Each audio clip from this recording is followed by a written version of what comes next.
Hello and welcome back to another Giant Slayer TFT patch rundown video. Set 4 is finally here with the release of patch 10.19. It's out on live servers and available for play right now. To commemorate this, we'll be going over all of the system, ranked, and item changes coming with the release of Set 4. For more information on the new champions and synergies, please refer to our previous videos. There's also a lot of information to go over for this patch, so check out the link in the patch notes in the description below the video. With all that said, let's get to it. But before we begin, please don't forget to click the links in our description. Give your support to everyone who helped make this video happen. We host many TFT tournaments with plenty of exciting content to come, so make sure you're following the Giant Slayer TFT social media to keep up with everything that we're doing. Alright, let's get back to the video. As mentioned, there's a lot of changes, so we'll mainly be going over the big ones. To start off, there are a few changes to rank to go over. For starters, ranked is live. There's no wait to dive on in, so if you're comfortable with the set, you can start playing right away. As for where you will start for your rank, that depends on your placing at the end of the previous set. Masters and above will start at Bronze 4, Diamond 1 players will start at Iron 1, and mostly everyone else will start around Iron 2. The main change coming with ranked in Set 4 is changes to the amount of LP a player gains from placing 4th or 5th. When you finished 4th or better, you will now gain at least 10 LP. For placing 5th or below, you will now lose at least 10 LP or enough to hit 0. Overall, this means that placing in the top 4 is much more rewarding than previously, so the top players will likely be the most consistent. It does mean that placing below the top 4 is a bit harsher in terms of LP loss, but it's not too far from what it was previously. With the minor changes to ranked out of the way, let's move on to the various system changes. The mechanic in Set 4 is Chosen. Basically, you will occasionally be offered a champion in your shop that is chosen. Chosen units will already be at a 2-star level, so keep in mind that they will cost more. Along with starting out at a higher level, one of their synergies is Chosen, meaning it counts as 2 of that trait. Keep in mind it's random when you'll be offered a chosen champion, as well as random in which trait is selected. There are limitations as to when you're able to find certain tiers of chosen. For example, a 4-cost chosen won't be able to show up in your shop until level 7. Additionally, chosen champions gain 200 extra health and a unique stat bonus. The 4 bonuses are either 400 health, 30% increased spell power, 30 increased attack damage, or 25% reduced mana cost. Be sure to check out the patch notes in the description for a detailed look at what levels you can obtain chosen at and what each champion in the game have as a unique stat when they are chosen. Next, let's talk about the leveling changes coming for Set 4. Basically, they've increased the amount of experience required to go from level 6 to 7, 7 to 8, and 8 to 9. These changes are meant to help slow down the rate at which players are able to hit level 9, making it difficult to obtain until late in the game. For level 7, the increase was only by 4, so now it will take 36 experience to level instead of 32. This does mess with the standard leveling time slightly, but overall the normal time to level to 7 is still around 4-1 after Wolves. A much bigger change is to level 8, which now requires 56 experience to level, up from 50. It means that going for a fast 8 on 4-3 is rarely worth the amount of gold required unless you've been high rolling all game and have an insanely strong economy. The timing for level 8 is still being figured out, but a fast level 8 is now considered around Raptors or the round after. And lastly is the big change to level 9, which now requires 80 experience to level, up from 66. This is a huge increase, and most games you're only going to see 1 or 2 players hitting level 9. It's difficult to safely level to 9 anymore, so expect most players to be staying on level 7 or 8 and rolling there. There's a few minor changes to the shop that we need to go over quickly. For starters, there's a 5% increase in finding a 1 cost at level 5 and a 5% decrease at finding 2 costs. The values for level 5 are now 45% for a 1 cost and 30% for 2. Level 6 is similar, as the 1 cost chances are up to 30% from 25%, and that 5% difference is being taken away from the 3 cost chances. Those are now 25% down from 30. And lastly, at level 7, you'll find 2 costs slightly more often, as they're going up to a 35% chance from 30%, and 3 costs are down to 30% from 35%. Overall, these changes aren't going to shift the game by too much, but they are necessary to be aware of.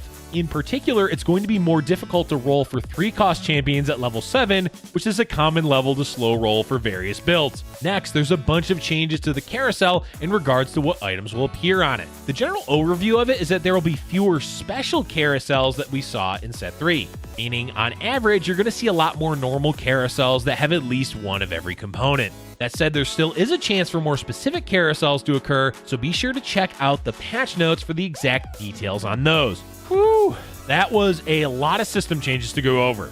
Let's move on to the next bulk of changes, which is to items. First up, let's talk about what items are being removed and which are being added. Everyone can finally rejoice as Swordbreaker is being removed in Set 4 and replaced by Gargoyle Stoneplate. Stoneplate, made from Chain Vest and Cloak, gives the champion wearing it 12 armor and magic resist for every enemy targeting it. This is a much better item overall than Swordbreaker, as it has a general purpose of making a frontline champion much harder to kill. It also opens up the door for you to have a solo unit as your frontline. For example, Sejuani is fantastic by herself in the front line, as she'll take more damage, making her cast much earlier and more often. The next item that was removed is Red Buff, which is being replaced by Sunfire Cape. These two items are similar in concept, but much different in application. Sunfire Cape will randomly apply a debuff to enemies within 2 hexes every second. This debuff does damage over time to the enemies affected by it, doing 25% of their max health over 10 seconds in true damage. It also applies a healing reduction of 50%. So the effects are similar between Red Buff and Sunfire Cape, but Sunfire is easier to play in a larger number of champions as it's great in the front line and on an assassin. Red Buff has almost always been relegated to champions with a trait that spreads damage, so expect to see a lot more use of Sunfire than you did for Red Buff in Set 4. Alright, let's move on to item balance changes. There's a lot to go over, so we're only going to touch on a few of them. Starting off, we have an adjustment to the amount of spell power that the needlessly large rod gives. Rod will now only provide 15 spell power, which is down from the 20 that it used to. Overall, this set has a lot of magic damage in it, so it makes sense that they've lowered the amount you can get from items. Alongside this change is a tweak to Rabadon's Death Cap. The bonus spell power of Death Cap is going from 50% to a flat 40%.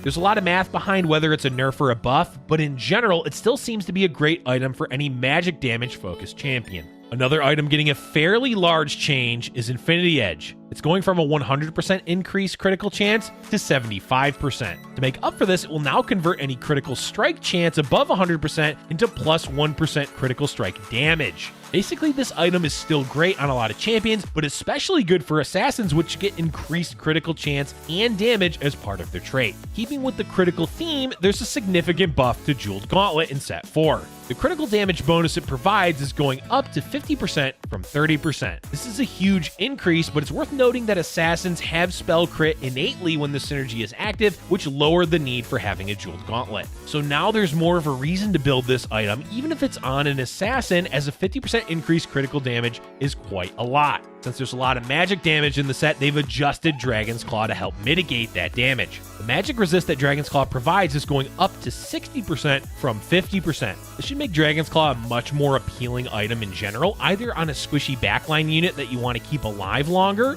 or to give to your front line for additional mitigation. It also means that getting stuck with a double cloak is no longer the worst thing that you can get. Next is a fairly large change to Runin's Hurricane. With snipers no longer existing, they've made it so that the bolts that the item launches have unlimited range. In addition, the bolts can also cause critical hits, meaning it pairs well with Infinity Edge. Overall, Runin's may not be as necessary this set with the existence of sharpshooters, but it should still be a decent item to make if you have the components for it. There's a lot of crowd control in Set 4, so they've buffed Quicksilver as a way to help deal with all of the CC. It's not a huge increase as it's only going up to a 12-second duration from 10 seconds, but any amount of time where a champion can't be CC'd is huge. It may be one of the most necessary items in the set for your carries, as there's just so many forms of CC between stuns, blinds, and attack speed slowing effects. Not to mention knockups, sleeps, and just getting displaced around the board. And the last item we want to talk about is Spear of Shojin. It's received a big overhaul as the effect of the item is no longer tied to the champion's max mana. Instead, it will now just give a flat 5 mana per auto attack. This means it's effective right away instead of having to wait until the champion casted once, but overall it's not as useful on champions with a large mana pool. While this change is meant to help make the item more flexible, it's also due to the Enlighten trait. This trait increases the mana generated by Enlightened champions, which also applied to the Shojin.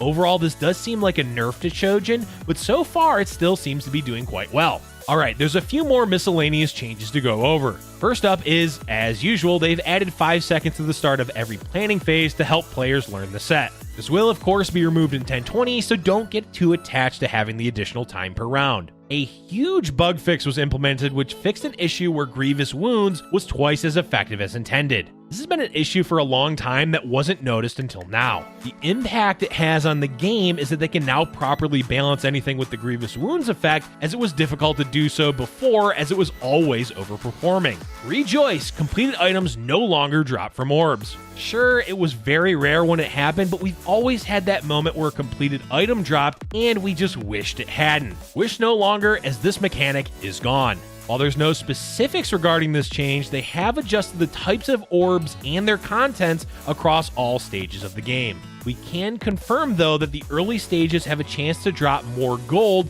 than you got in Set 3. And lastly, they've made it so that all percentage damage amplifiers now stack additively instead of multiplicatively. Basically, it means that you'll have an easier time determining how much stronger something is, and it means that you'll have an easier time balancing anything percent-based. Overall, a healthy change for the game. That's going to be it for today's video, folks. We're sure everyone is as excited for the release of Set 4 as we are. Let us know in the comment section below what changes you like or dislike that they've done for Set 4 and what you're looking forward to trying out now that the set is live. Thank you for watching, and if you're enjoying our content, be sure to hit the like button and subscribe for future Giant Slayer TFT videos.